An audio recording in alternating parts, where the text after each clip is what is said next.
Hello and good evening to you, handsome stranger. My name is Adrian Thompson, and this is episode 1 of the most ambitious part of what I call the 144 Initiative series. Welcome to Project Aries. Now, I say that it's ambitious for 2 reasons. The first is because the point of Project Aries is to teach critical thinking skills and empower people to actively think for themselves.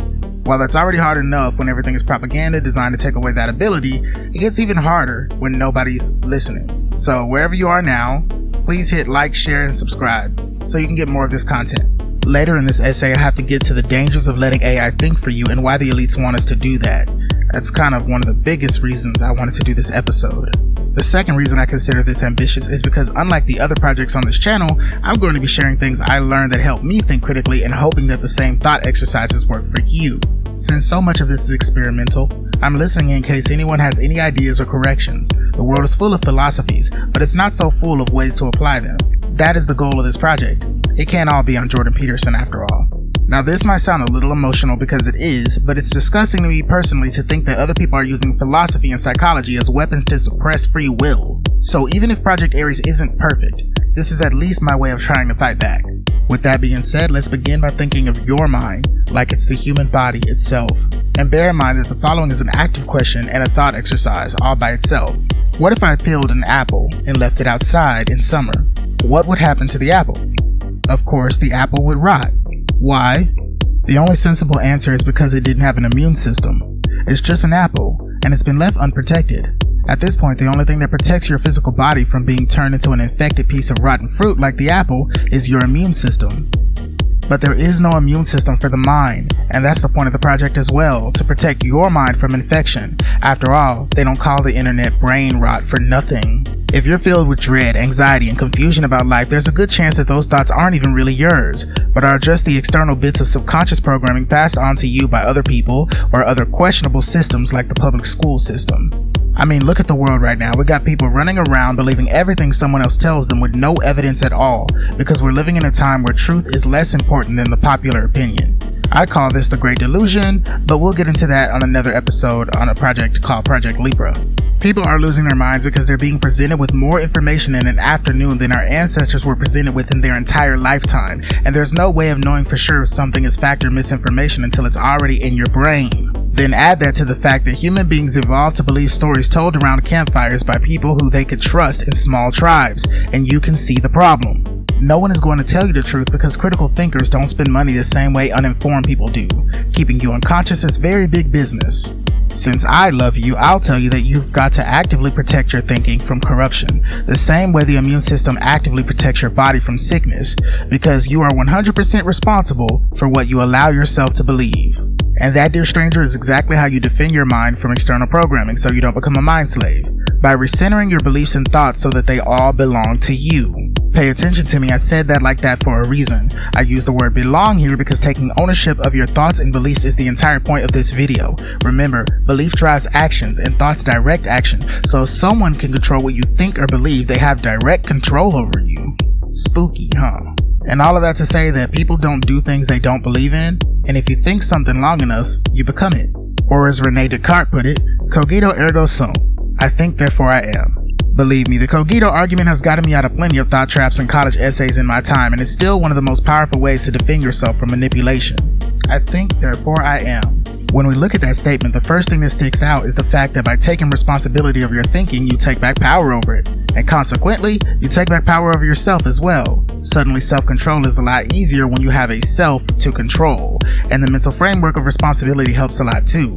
As human beings, we're designed to feel responsible for things outside of ourselves, maybe even things outside of our control. But Rene Descartes is arguing that we should direct our responsibility inward as much as outward, because you are, again, 100% responsible for how you think and what you believe, and that's a position of power.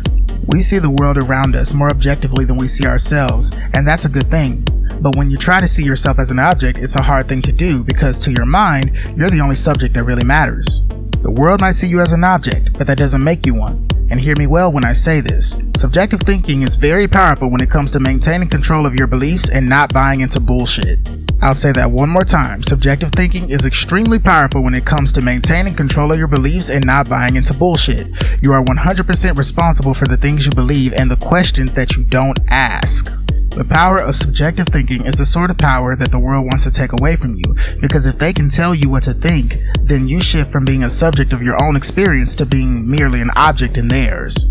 This is where I have to mention the Pygmalion effect, or the self-fulfilling prophecy loop as discovered by social psychologists Robert Rosenthal and Lenore Jacobson in 1965. The loop goes like this, right? Our beliefs impact our actions. This impacts what other people believe about us, and that affects our actions towards other people. This confirms our beliefs in the first place, and it perpetuates a cycle. By taking ownership of our thoughts and belief patterns, we pretty much stop that pattern before anyone else can be affected negatively by it. But no one wants you to know about that, because there's a lot of money that can be made off of people when they don't know about this stuff. If you take a second and listen to what 90% of the media is saying, you'll see that the people behind it actually see you as nothing but an object. The military sees you as a toy soldier. The government sees you as a mindless voter. McDonald's sees you as a pig with money and no self-control. And a lot of Hollywood sees you as a consumer who's not capable of seeing through their clear mental programming. The irony is that if these institutions ever actually saw people as individuals instead of as numbers, they would be much better at marketing. But they can't. This isn't actually a moral failing. It's the way we're designed. For most people, they can only experience other people as objects. If, for example, you were wiped from existence, it would be impossible for the people in your life who knew you to put the pieces of who you were back together perfectly.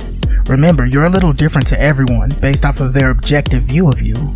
To your mom, you're her sweet child because she's had the benefit of watching you grow over time. To your spouse, you're their soulmate because they have the benefit of intimacy. To the police, you're a missing person, one among millions. Only you know how the pieces of who you are fit together perfectly. You see my point? It's impossible for the rest of the world to know all of who you are. The only real power society has over the individual is the individual's self-image, and it holds that hostage because the collective doesn't really have any power over the choice of the individual.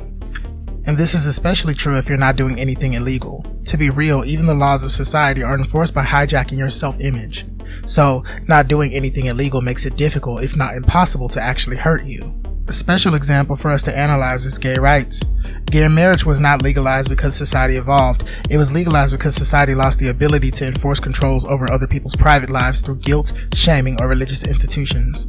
Since consensual gay activity doesn't have victims, and the AIDS pandemic, which was used as an excuse to control them, had passed, society lost the power to make gay people look evil, and thus lost the power to hold their self-images hostage. The consequence was people stopped feeling guilty. Other people inwardly saw no point in trying to shame others for something that they felt didn't matter at all. The only reason any oppression was possible was because years of religious programming and pent-up sexual oppression made young and aggressive men into enforcers of the social order.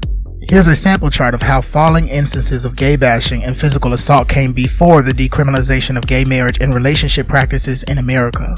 If that example is too sweet for your blood, let's look at the example of marijuana criminalization, and you will see here that as people themselves stopped shaming the practice of smoking, the government lost the power to enforce it, because I would say about 75% of the power of the government comes from social enforcement. Shaming, laws, customs, and morals vary so widely that even crossing one state line can completely change the consequences of an action. The weapons of social control are subjective in nature because nothing without a victim should be a technical crime. And why is this important for you, handsome stranger? Well, because this all shows us something. The entire goal of social engineering and statecraft is to rob you of your ability to think for yourself. The entire goal of social engineering is to turn you into a philosophical zombie. And though I won't get into NPCs or people who behave like bots here, let's just say they're successful for some people more than others. Some people are harder to control by social manipulation than others because it requires your consent in order to work in the first place. That means you have to agree to it. If you don't agree to it, it doesn't work.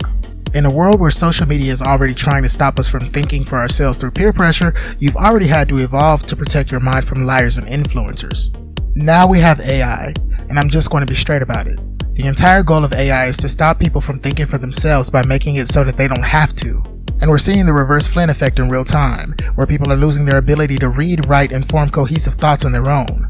Cognition is a lot like a muscle. If you don't use it, you lose it. And if you don't train it by doing difficult things, your cognition will never get stronger. If we're not careful, the day will come where the elites are the only people with learning habits, because they trained younger and younger generations to worship AI instead of to question it. I personally already know young people who can't survive without the help of ChatGPT, and can't read the words gauche or silhouette, and these people can vote. I know it's hard, dear handsome stranger, but remember, cogito ergo sum. So long as you think for yourself, you have an identity, and you are an individual. Now let me ask you a question. Why is it that no one ever asks you what you think? Remember, anything that doesn't ask you what you think is at best propaganda and at worst an insult to your intelligence. Until next time, be more than a pretty face, handsome stranger.